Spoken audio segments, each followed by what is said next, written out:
आज आपण पाहणार आहोत पेज नंबर 24 वरील इलिस्ट्रेशन प्रॉब्लेम नंबर 1. आता या प्रॉब्लेममध्ये काय सांगण्यात आलेले पहा. Daya and Kshama are partners sharing profit and losses in the ratio 1:1 एकास एक from the following trial balance and additional information prepare trading and profit and loss account for the year ended 31 March 2019 and balance sheet as on that date. तर अशा रीतीने आपल्याला दया आणि क्षमा या दोन पार्टनर्सचा या ठिकाणी प्रॉब्लेम देण्यात आलेला आहे आणि या दोन पार्टनर्सचा प्रॉफिट शेअरिंग रेशोसुद्धा इथं देण्यात आलेला आहे. आपल्याला एकास एक म्हणजे इक्वल रेशो आपल्याला या ठिकाणी देण्यात आलेला आहे. पाहूयात आता याचं पोस्टिंग कसं होणार आहे ते. सुरुवातीला आपण काय करूयात, ट्रायल बॅलन्समध्ये जे रिटर्न्स दिलेले आहेत त्यावरून टिकमार्क्स करून घेऊयात. तर पहा, पहिले रिटर्न्स दिलेले आहेत आपल्याला सेल्स रिटर्न. सेल्स रिटर्न हे सेल्समधून लेस होतात म्हणून सेल्सवरती आपल्याला टिक करायचे. दुसरे रिटर्न्स देण्यात आलेले आहेत क्रेडिट बॅलन्सेसमध्ये परचेस रिटर्न. परचेस रिटर्न हे परचेसमधून लेस होतात म्हणून परचेसवर टिक करायची. नंतर आपल्याला ट्रायल बॅलन्समध्ये कुठे हिडन ॲडजस्टमेंट आलेले आहेत का ते चेक करायचं आहे. तर पहिली हिडन ॲडजस्टमेंट आली आपल्याला इन्व्हेस्टमेंट 10% इन्व्हेस्टमेंट. ज्यावेळेस कुठल्याही बॅलन्सच्या समोर किंवा कुठल्याही अकाउंटच्या समोर 10%, 8%, 16% असे टक्के येतात त्यावेळेस ती आपली हिडन ॲडजस्टमेंट असते. त्याचबरोबर कुठल्या एखाद्या अकाउंटच्या शेजारील कंसामध्ये काही इन्फॉर्मेशन आली असेल, जसं की इथं दुसरी हिडन ॲडजस्टमेंट आली आहे ॲडव्हर्टाइजमेंट. ॲडव्हर्टाइजमेंटच्या कंसामध्ये देण्यात आलेले पेड फॉर 9 months. तर ही सुद्धा आपली काय आहे हिडन ॲडजस्टमेंट. तर या दोन हिडन ॲडजस्टमेंटचे 2 इफेक्ट जातात. प्रत्येक हिडन ॲडजस्टमेंटचे 2 इफेक्ट जातात. त्यामुळे आपल्याला ही ॲडजस्टमेंटप्रमाणेच सोडवाव्या लागतात. ठीक आहे. तर अशा रीतीने हिडन ॲडजस्टमेंट आणि रिटर्न्सच्या टिकमार्क करून झाले की आपल्याला प्रॉब्लेम खाली दिलेल्या ॲडजस्टमेंटवरून टिकमार्क करून घ्यायचे.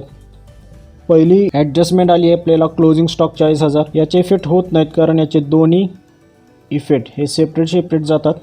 दुसरी ॲडजस्टमेंट आपल्याला इथं देण्यात आलेली आहे depreciate building and machinery 5% and 3% respectively. तर आपल्याला बिल्डिंग आणि मशिनरी या दोन्हींवरती डेप्रिशिएशन काढायचं आहे म्हणून बिल्डिंग आणि मशिनरी यावरती टिकमार्क होईल. तिसरी ॲडजस्टमेंट विचारण्यात आलेली आहे bills receivable include dishonour bill of ₹3000. आता पहा, बिल्स रिसिवेबल डिसऑनर झालेले आहेत. बिल्स रिसिवेबल हे बिल्स रिसिवेबलमधून लेस करून पुन्हा डेटर्समध्ये ॲड करावे लागतात. त्याच्यामुळे याच्या 2 टिकमार्क्स होतील, एक बिल्स रिसिवेबल आणि दुसरे डेटर्सवरती. त्यामुळे बिल्स रिसिवेबल आणि सन्डी डेटर्स यावरती याची टिकमार्क होणार आहे. पुढे चौथी ॲडजस्टमेंट आली goods worth ₹1000 taken by Daya for personal use was not enter in the books of accounts. दयाने ₹1000 गुड्स स्वतःच्या खाजगी वापरासाठी घेतले. तर हे आपलं ड्रॉइंग असतं. आता या ॲडजस्टमेंटचे इफेक्ट हे सेपरेट जातात. त्याच्यामुळे याचे टिकमार्क्स कशावरती येणार नाही. पाचवी ॲडजस्टमेंट काय देण्यात आली बघा, write off 1800 as a bad debts and maintain RDD at 5% on sundry debtors. तर या ठिकाणी पाचव्या ॲडजस्टमेंटमध्ये आपल्याला बॅड डेब्ट्स आणि RDD या दोन्ही देण्यात आलेल्या आहेत. तर या दोन्ही ॲडजस्टमेंट यासुद्धा डेटर्सवरतीच होतात. त्यामुळे याची टिकमार्क्स डेटर्सवरती जाणार आहे आणि आपण ऑलरेडी डेटर्सवरती टिकमार्क केलेली आहे. सहावी ॲडजस्टमेंट पहा, goods of ₹6000 were sold but no entry was made in the books of account. ते काय म्हणतात पहा, ₹6000चे गुड्स आपण विकलेत पण त्याची एंट्री बुक्समध्ये झालेली नाही किंवा कुठल्याही अकाउंटमध्ये त्याची एंट्री झालेली नाही. तर त्याचे 2 इफेक्ट जातात, एक सेल्समध्ये ॲड होतात आणि डेटर्समध्ये सुद्धा ॲड होतात. म्हणजे याच्या टिकमार्क्स या सेल्स आणि डेटर्सवरती होणार आहेत. आपण ऑलरेडी सेल्स आणि डेटर्स यांना टिकमार्क केलेली आहे.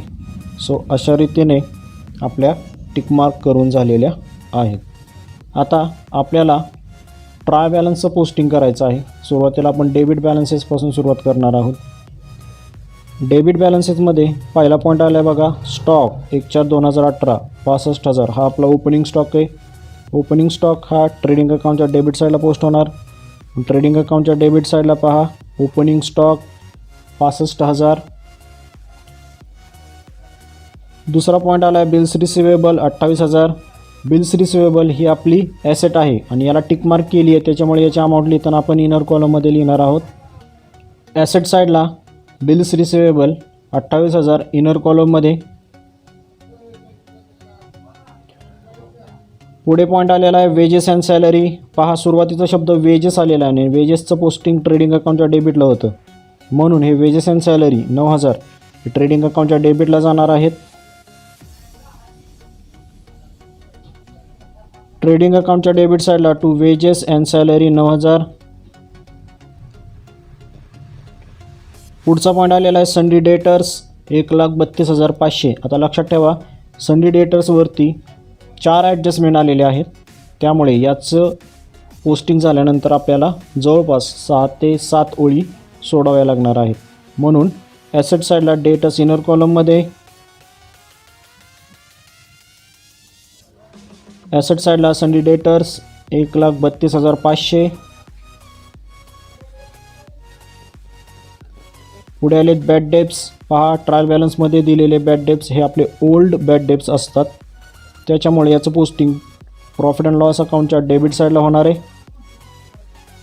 प्रॉफिट अँड लॉस अकाउंटच्या डेबिट साईडला टू बॅड डेब्ट्स ओल्ड 1,000. पुढे आलेले आहेत परचेसेस 1,48,000. यामधून आपल्याला रिटर्न्स वजा करायचे आहेत, त्याच्यामुळे याची अमाऊंट लिहिताना आपल्याला इनर कॉलममध्ये लिहावी लागणार आहे. परचेसेस हे ट्रेडिंग अकाउंटच्या डेबिटला पोस्ट होतात. ट्रेडिंग अकाउंटच्या डेबिट साईडला टू परचेसेस इनर कॉलममध्ये 1,48,000.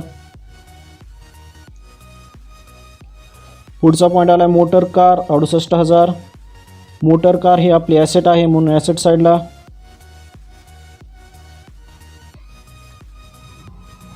ॲसेट साईडला मोटर कार आउटरला 68,000. पहा आपल्याला संडे डेटसाठी 7 ते 8 ओळी सोडायच्या आहेत किंवा 6 ते 7 ओळी सोडायच्या आहेत. नंतर आलेत मशिनरी 1,14,800. यावरती टिकमार्क आहेत, म्हणजे याच्यावरती ॲडजस्टमेंट आलेली आहे, त्यामुळे याची अमाऊंट आपल्याला इनर कॉलममध्ये लिहावी लागणार आहे. ॲसेट साईडला मशिनरी 1,14,800 इनर कॉलममध्ये. पुढचा पॉईंट आला आहे audit fees 1,200.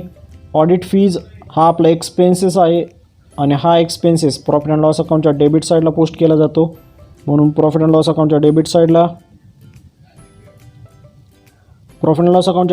To audit fee 1,200. नंतर आलेत सेल्स रिटर्न. आता सेल्स रिटर्न हे सेल्समधून लेस होतात. क्रेडिट बॅलन्सेसमध्ये आपल्याला सेल्स देण्यात आलेले 2,85,500. आता सेल्सचं पोस्टिंग हे ट्रेडिंग अकाउंटच्या क्रेडिटला होतं आणि त्या सेल्समधून हे सेल्स रिटर्न वजा होतात, म्हणून ट्रेडिंग अकाउंटच्या क्रेडिट साईडला बाय सेल्स 2,85,500. त्यातून आपण लेस करणार आहोत सेल्स रिटर्न 2,000, तर त्यांची वजाबाकी किती येणार आहे 2,83,500. आता ही वजाबाकी आपल्याला इनर कॉलममध्येच लिहावी लागणार आहे, कारण सेल्सवरती अजून एक ॲडजस्टमेंट आली आहे अनरेकॉर्डेड सेल्स, ते याच्यामध्ये ॲड होणार आहेत आणि नंतरच त्याची बेरीज ही आउटरला येणार आहे. ठीक आहे. सेल्स रिटर्न झाल्यानंतर पुढचा पॉईंट आला आहे डिस्काउंट. लक्षात ठेवा डिस्काउंट हे 2 प्रकारचे आहेत, एक डेबिट बॅलन्समध्ये येणारे आणि क्रेडिट बॅलन्समध्ये येणारे. दोन्ही डिस्काउंट हे प्रॉफिट अँड लॉसलाच पोस्ट होतात. डेबिटचे डिस्काउंट प्रॉफिट अँड लॉस अकाउंटच्या डेबिटला पोस्ट होतात आणि क्रेडिट बॅलन्समधील डिस्काउंट हे प्रॉफिट अँड लॉस अकाउंटच्या क्रेडिटला पोस्ट होतात. तर आत्ताचे डिस्काउंट हे डेबिट बॅलन्समधील आहेत, ते प्रॉफिट अँड लॉस अकाउंटच्या डेबिट साईडला पोस्ट होतील. प्रॉफिट अँड लॉस अकाउंटच्या डेबिट साईडला टू डिस्काउंट 2,300. नंतर आले बिल्डिंग 75,000. बिल्डिंग ही आपली ॲसेट आहे, त्यावरती टिकमार्क आलेली आहे, त्याच्यामुळे याची अमाऊंट आपल्याला इनर कॉलममध्ये लिहावी लागणार आहे. बॅलन्स शीटच्या ॲसेट साईडला बिल्डिंग 75,000 इनर कॉलममध्ये. नंतर आलेत cash at bank 12,000. Cash at bank ही सुद्धा आपली ॲसेट आहे, म्हणून ॲसेट साईडला कॅश ॲट बँक 12,000. त्यानंतर आले 10% इन्व्हेस्टमेंट 20,000. इन्व्हेस्टमेंट ही सुद्धा आपली ॲसेट आहे, ही हिडन ॲडजस्टमेंट आहे. आपण सर्व पोस्टिंग झाल्यानंतर ही हिडन ॲडजस्टमेंट सोडवणार आहोत. सुरुवातीला आपण याचं फक्त पोस्टिंग करूयात, म्हणून ॲसेट साईडला इन्व्हेस्टमेंट. ॲसेट साईडला 10% इन्व्हेस्टमेंट इनर कॉलममध्ये 20,000. पुढे ॲडव्हर्टाइजमेंट आलेली आहे, ही सुद्धा दुसरी हिडन ॲडजस्टमेंट आहे. सुरुवातीला आपण काय करूयात, याचं फक्त पोस्टिंग करूयात. ॲडव्हर्टाइजमेंट ही प्रॉफिट अँड लॉस अकाउंटच्या डेबिटला पोस्ट होते. प्रॉफिट अँड लॉस अकाउंटच्या डेबिट साईडला टू ॲडव्हर्टाइजमेंट 4,500. पुढे आलेत रॉयल्टीज. रॉयल्टीज हे ट्रेडिंग अकाउंटच्या डेबिटला पोस्ट होतात, म्हणून ट्रेडिंग अकाउंटच्या डेबिट साईडला टू रॉयल्टीज 3,000. तर अशा रीतीने आपले डेबिट बॅलन्सेस पोस्ट करून झालेले आहेत. आता आपल्याला क्रेडिट बॅलन्सेसचं पोस्टिंग करायचं आहे. क्रेडिट बॅलन्सेसचं पोस्टिंग एक तर लायबिलिटी साईडला किंवा प्रॉफिट अँड लॉस अकाउंटच्या क्रेडिट साईडला होतं. कॅपिटल हे ओळखता येतं आपल्याला, ते कॅपिटल अकाउंटच्या क्रेडिट साईडला ब्रॉट डाऊन होणार आहे आणि उरले फक्त सेल्स, ते ट्रेडिंग अकाउंटच्या क्रेडिटला जातात. इतर बॅलन्सेस हे लायबिलिटीज किंवा प्रॉफिट अँड लॉस अकाउंटच्या क्रेडिटला पोस्ट होतात. आता आपल्या जर लायबिलिटी लक्षात असतील तर लायबिलिटीज सोडून उरलेले जे पॉईंट आहेत इन्कमचे ते प्रॉफिट अँड लॉस अकाउंटच्या क्रेडिटला पोस्ट होतात. आता लायबिलिटीज कोणकोणत्या आहेत ते आपल्याला माहितीच आहे. त्यातला पहिला पॉईंट बघा, क्रेडिट बॅलन्सेसमध्ये जनरल रिझर्व 14,500. रिझर्व, प्रोव्हिजन किंवा फंड हे शब्द आले की ती आपली लायबिलिटी असते आणि म्हणून याचं पोस्टिंग कुठे करायचं आहे आपल्याला, लायबिलिटी साईडला. म्हणून बॅलन्स शीटच्या लायबिलिटी साईडला जनरल रिझर्व 14,500. त्यानंतर आलेले कॅपिटल. दयाचं कॅपिटल आलेले 1,60,000 आणि क्षमाचं कॅपिटल आलेले 1,20,000. कॅपिटल हे कॅपिटल अकाउंटच्या क्रेडिटला ब्रॉट डाऊन होणार आहे, म्हणून कॅपिटल अकाउंटच्या क्रेडिट साईडला. By balance brought down 1,60,000, 1,20,000. पुढे क्रेडिटर्स आलेले आहेत 98,000. क्रेडिटर्स ही आपली लायबिलिटी आहे, म्हणून लायबिलिटी साईडला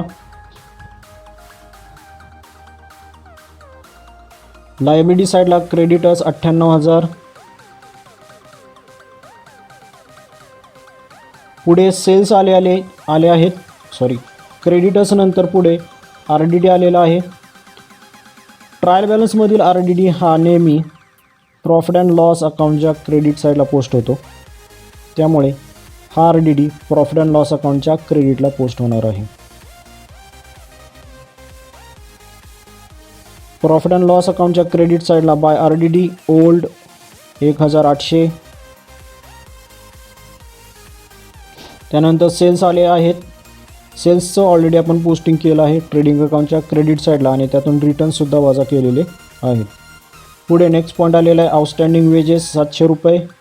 आता पहा, ट्रायल बॅलन्समध्ये जर कुठलेही आउटस्टँडिंग आले असतील ट्रायल बॅलन्समधील तर ते फक्त लायबिलिटी साईडला पोस्ट करावेत, आणि जर ट्रायल बॅलन्समध्ये प्रीपेड आले असतील तर ते ॲसेट साईडला पोस्ट करावेत. आता आलेत आउटस्टँडिंग वेजेस, हे फक्त लायबिलिटी साईडला पोस्ट होतील, म्हणून लायबिलिटी साईडला आउटस्टँडिंग वेजेस 700 रुपये.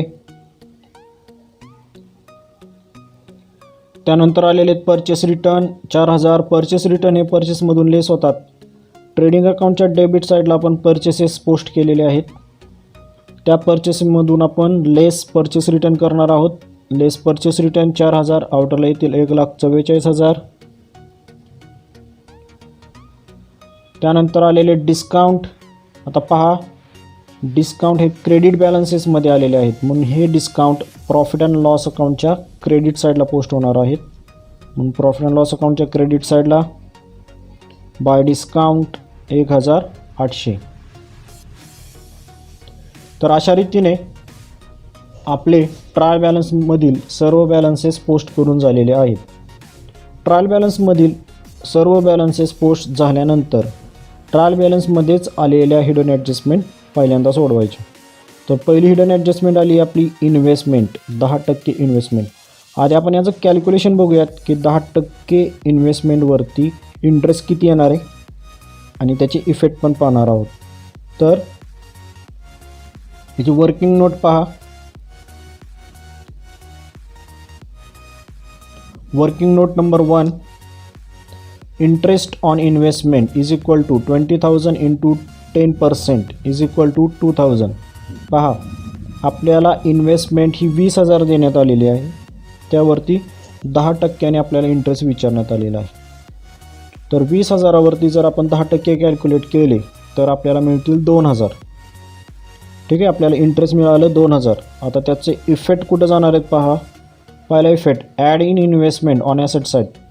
ॲसेट साईडला जे आपण इन्व्हेस्टमेंट लिहिलेले आहेत त्याच्यामध्ये हे 2,000 काय करायचे, ॲड करायचे. आणि दुसरा इफेक्ट दाखवायचा आहे, show on profit and loss account credit side by interest on investment. आणि हे 2,000 प्रॉफिट अँड लॉस अकाउंटच्या क्रेडिट साईडला बाय इंटरेस्ट ऑन इन्व्हेस्टमेंट म्हणून दाखवायचे आहे.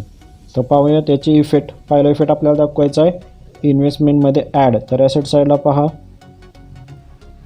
ॲसेट साईडला इन्व्हेस्टमेंटमध्ये ॲड करणार आहेत. ॲड इंटरेस्ट ऑन इन्व्हेस्टमेंट 2,000, आउटरला येतील 22,000. याचा दुसरा इफेक्ट जाणार आहे प्रॉफिट अँड लॉस अकाउंटच्या क्रेडिट साईडला. प्रॉफिट अँड लॉस अकाउंटच्या क्रेडिट साईडला बाय इंटरेस्ट ऑन इन्व्हेस्टमेंट 2,000. तर अशा रीतीने आपली पहिली हिडन ॲडजस्टमेंट पोस्ट करून झालेली आहे. नंतर दुसरी हिडन ॲडजस्टमेंट आली आहे आपल्याकडे, ॲडव्हर्टाइजमेंट पेड फॉर 9 months 4,500. आधी या पेड फॉर 9 monthsचा अर्थ समजून घेऊयात.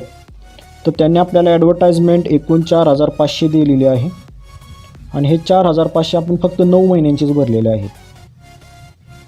आता लक्षात ठेवा, आपलं जे फायनल अकाउंट बनवायचं असतं ते 12 महिन्यांचं असतं. म्हणजे याचा अर्थ असा झाला की ॲडव्हर्टाइजमेंट जी आपण भरलेली आहे किंवा आपण जो खर्च केलेला आहे तो फक्त 9 महिन्यांचाच केलेला आहे. अजून आपल्याला 3 महिन्यांचा खर्च दाखवणे बाकी आहे. म्हणजे 3 महिन्यांचा खर्च इथे आउटस्टँडिंग आहे. ओके, सो आपल्याला सुरुवातीला काय करावं लागेल, याचं कॅल्क्युलेशन करावं लागेल की 3 महिन्याला एक्सपेन्सेस किती आहेत किंवा 3 महिन्याचे एक्सपेन्सेस देणे किती बाकी राहिलेले आहेत, त्याचं आपण कॅल्क्युलेशन पाहूयात. तर working note number 2, outstanding advertisement is equal to 4,500 upon 9 is equal to ₹500 for 1 month. पहा, या ठिकाणी काय सांगितलं आहे त्यांनी, जे 4,500 आहेत ते 9 महिन्यांचे आहे. म्हणून आपण काय केलेलं आहे, 4,500 छेद 9 किंवा भागिले 9. तर 9ने भागाकार केल्यास आपल्याला एका महिन्याचं ॲडव्हर्टाइजमेंट किती आहे हे मिळणार आहे. तर आपल्याला एका महिन्याला ₹500 ॲडव्हर्टाइजमेंटचे द्यावे लागतात. आता लक्षात ठेवा, आपल्याला असं 3 महिन्याचं देणे बाकी आहे. मग 3 महिन्यांचं किती आउटस्टँडिंग आहे, तर outstanding advertisement for 3 months is equal to 500 into 3 is equal to 1,500. म्हणजे ₹500 एका महिन्याचे. असे 3 महिन्याचे किती येतील, 1,500. तर आपल्याला 3 महिन्याचे 1,500 अजून देणे बाकी आहेत, म्हणजे ते आउटस्टँडिंग आहेत. आता आउटस्टँडिंगचे इफेक्ट काय जातात बघा, ॲड इन ॲडव्हर्टाइजमेंट म्हणजे त्या संबंधित एक्सपेन्सेसमध्ये ॲड करायचे. आणि दुसरा इफेक्ट जातो त्याचा लायबिलिटी साईडला. तर लायबिलिटी साईडला आपल्याला आउटस्टँडिंग ॲडव्हर्टाइजमेंट म्हणून ते दाखवावे लागणार आहेत. तर पाहूयात, सुरुवातीला आपण हे 1,500 प्रॉफिट अँड लॉस अकाउंटच्या डेबिट साईडला जे ॲडव्हर्टाइजमेंट आपण लिहिलेले आहेत त्याच्यामध्ये आपण आउटस्टँडिंग म्हणून ॲड करूयात. तर प्रॉफिट अँड लॉस अकाउंटच्या डेबिट साईडला ॲड आउटस्टँडिंग ॲडव्हर्टाइजमेंट 1,500, आउटरला येतील 6,000. याचा सेकंड इफेक्ट जाणार आहे लायबिलिटी साईडला. आपण हे ॲडव्हर्टाइजमेंट लायबिलिटी साईडला दाखवणार आहोत, आउटस्टँडिंग ॲडव्हर्टाइजमेंट फॉर 3 months 1,500. तर 3 महिन्याचे हे आउटस्टँडिंग आपण लायबिलिटी साईडला दाखवले आहे. नंतर ट्रायल बॅलन्समधील आपल्या सर्व हिडन ॲडजस्टमेंट आणि ट्रायल बॅलन्समधील सगळ्या बॅलन्सेसचं पोस्टिंग करून झालेलं आहे. आता या ट्रायल बॅलन्सच्या खाली ज्या ॲडजस्टमेंट देण्यात आलेल्या आहेत किंवा ॲडिशनल इन्फॉर्मेशन देण्यात आलेली आहे त्याचं आपल्याला पोस्टिंग करायचं आहे. आता यातील प्रत्येक ॲडजस्टमेंटचं 2-2 इफेक्ट जाणार आहेत. ते 2-2 इफेक्ट मी खालील टेबलमध्ये दिलेले आहेत. आपली पहिली ॲडजस्टमेंट आली आहे क्लोजिंग स्टॉक 40,000. आता क्लोजिंग स्टॉकचे इफेक्ट काय जातात बघा, ट्रेडिंग अकाउंटच्या क्रेडिट साईडला आणि ॲसेट साईडला त्याचं पोस्टिंग होतं. ही आपली कंपल्सरी ॲडजस्टमेंट आहे. पण ट्रेडिंग अकाउंटच्या क्रेडिट साईडला पहिला इफेक्ट देऊयात आपण. बाय क्लोजिंग स्टॉक 40,000 आणि दुसरा इफेक्ट जाणार आहे त्याचा ॲसेट साईडला. बॅलन्स शीटच्या ॲसेट साईडला आपण क्लोजिंग स्टॉक दाखवणार आहोत. Closing stock 40,000. तर अशा रीतीने क्लोजिंग स्टॉकचे 2 इफेक्ट करून झालेले आहेत. पुढची ॲडजस्टमेंट पाहूयात. Depreciate building and machinery 5% and 3% respectively. या ठिकाणी आपल्याला 2 डेप्रिशिएशन सांगितले आहेत. एक बिल्डिंगचं आहे आणि एक मशिनरीचं. आता बिल्डिंगचं किती आहे 5% आणि मशिनरीचं किती देण्यात आलेले 3%. आता दोन्ही डेप्रिशिएशनचा इफेक्ट कसा जाणार आहे पहा. लेस फ्रॉम पर्टिक्युलर ॲसेट. तर त्या संबंधित ॲसेटमधून आपल्याला ते लेस करावे लागणार आहेत आणि त्याचा दुसरा इफेक्ट प्रॉफिट अँड लॉस अकाउंटच्या डेबिट साईडला दाखवायचे आहेत. सुरुवातीला आपण बिल्डिंगचं डेप्रिशिएशन करूयात 5%.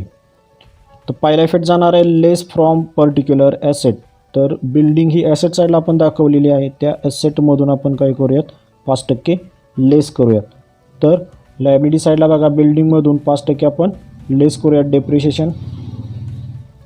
लेस डेप्रिशिएशन ॲट द रेट 5% 75,000. 75,000वरती 3,750 येतील 5%ने कॅल्क्युलेट केल्यावरती. आउटरला येतील 71,250. आता या 5% डेप्रिशिएशनचा 3,750चा सेकंड इफेक्ट जाणार आहे प्रॉफिट अँड लॉस अकाउंटच्या डेबिट साईडला.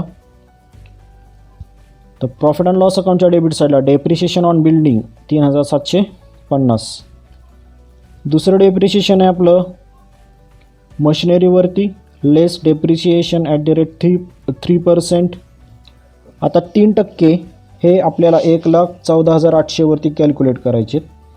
तर 1,14,800 आपण 3% कॅल्क्युलेट केले तर येतात 3,444. आउटरला येतील 1,11,356.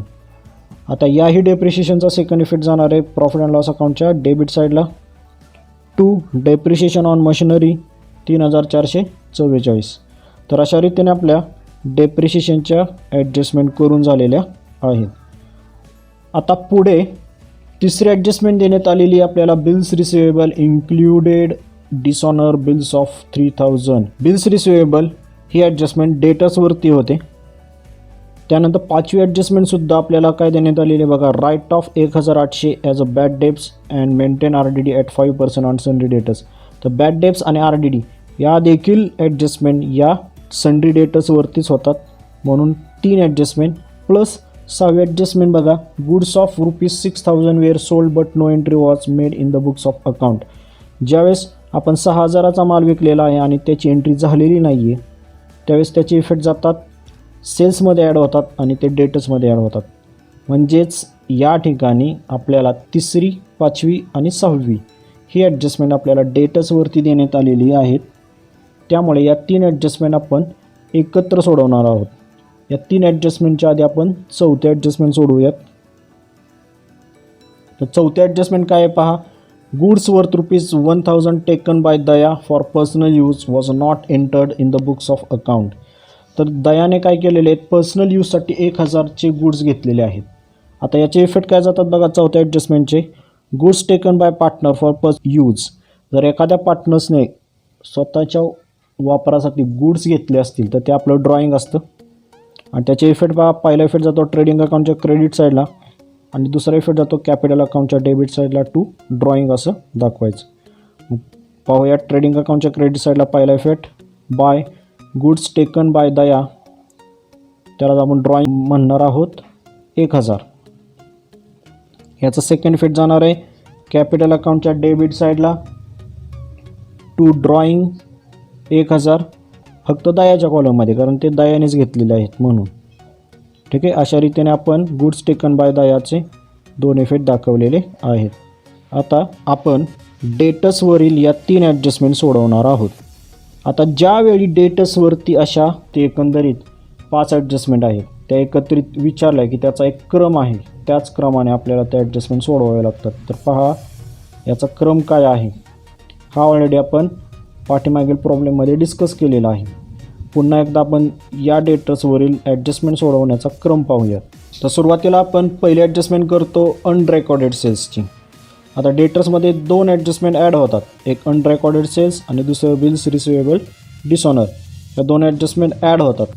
नंतर त्यांच्यावरती जो बॅलन्स येतो, त्यांचा ॲड करून जो बॅलन्स येतो त्यातून सुरुवातीला काय होतात, बॅड डेट्स लेस होतात. नंतर आलेल्या अमाऊंटवरती आपल्याला RDD काढावे लागते आणि नंतर डिस्काउंट ऑन डेटर्स आपल्याला शोधावे लागतात. आता या प्रॉब्लेममध्ये discount on debtors he adjustment आलेली नाही, म्हणून आपल्याला या 4 ॲडजस्टमेंट दिलेल्या क्रमाने सोडवावे लागतील. तर सुरुवातीला अनरेकॉर्डेड सेल्स ही ॲडजस्टमेंट करावी लागेल, नंतर बिल्स रिसिवेबल डिसऑनर ही सोडवावी लागेल, नंतर बॅड डेट्स आणि नंतर RDD. तर सुरुवातीला पाहूयात अनरेकॉर्डेड सेल्सची ॲडजस्टमेंट. अनरेकॉर्डेड सेल्सची ॲडजस्टमेंट 6वी आपल्याला देण्यात आलेली आहे. Goods of ₹6,000 were sold but no entry was made. ज्यावेळेस गुड्स विकले जातात पण त्याची एंट्री आपल्याकडून होत नाही त्यावेळेस त्याला अनरेकॉर्डेड सेल्स म्हणतात. आता याचे इफेक्ट काय जातात बघा अनरेकॉर्डेड सेल्सचे, ॲड इन सेल्स आणि दुसरा इफेक्ट जातो add in debtors on asset side. तर दोन्ही ठिकाणी आपल्याला हे अनरेकॉर्डेड सेल्स ॲड करायचे, एक सेल्समध्ये आणि एक डेटर्समध्ये. आता सेल्स कुठे आहेत आपले, तर ट्रेडिंग अकाउंटच्या क्रेडिट साईडला आपले सेल्स आहेत, त्याच्यामध्ये आपण ॲड करूयात ॲड अनरेकॉर्डेड सेल्स 6,000. तर आता आउटरला टोटल घ्यायची आहे आपल्याला 2,89,500. ठीक आहे, पहिला इफेक्ट झाला ॲड अनरेकॉर्डेड सेल्सचा. दुसरा इफेक्ट जाणार आहे अनरेकॉर्डेड सेल्सचा.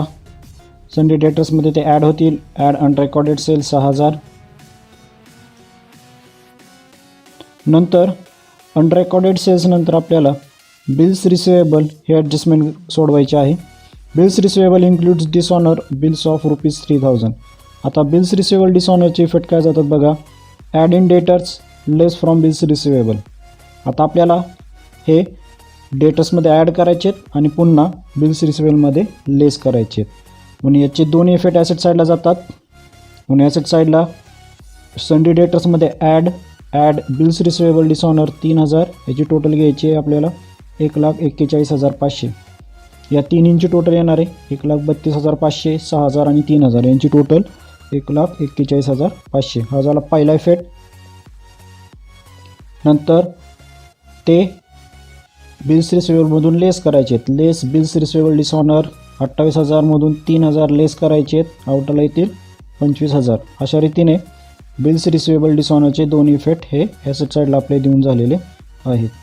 नंतर पुढची ॲडजस्टमेंट आपल्याला विचारण्यात आलेली आहे, write off 1,800 as a bad debts. आता बॅड डेप्सचे काय इफेक्ट जातात बघा, लेस फ्रॉम डेटर्स आणि ते प्रॉफिट अँड लॉस अकाउंटच्या डेबिट साईडला आपल्याला दाखवायचे आहेत.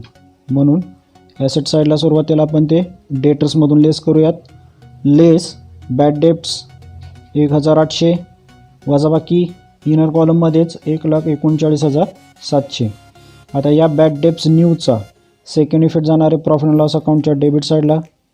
म्हणून प्रॉफिट अँड लॉस अकाउंटच्या डेबिट साईडला टू बॅड डेप्स न्यू 1,800. पुढे याच 5व्या ॲडजस्टमेंटमध्ये दुसरी ॲडजस्टमेंट सांगितली, maintain RDD at 5% on Sunday debtors. आता RDDचे इफेक्ट काय जातात बघा, लेस फ्रॉम डेटर्स आणि तेच प्रॉफिट अँड लॉस अकाउंटच्या डेबिट साईडला दाखवायचे आहेत. आता डेटर्समधून सुरुवातीला आपण ते लेस करूयात. डेटर्स आहेत आपल्या ॲसेट साईडला.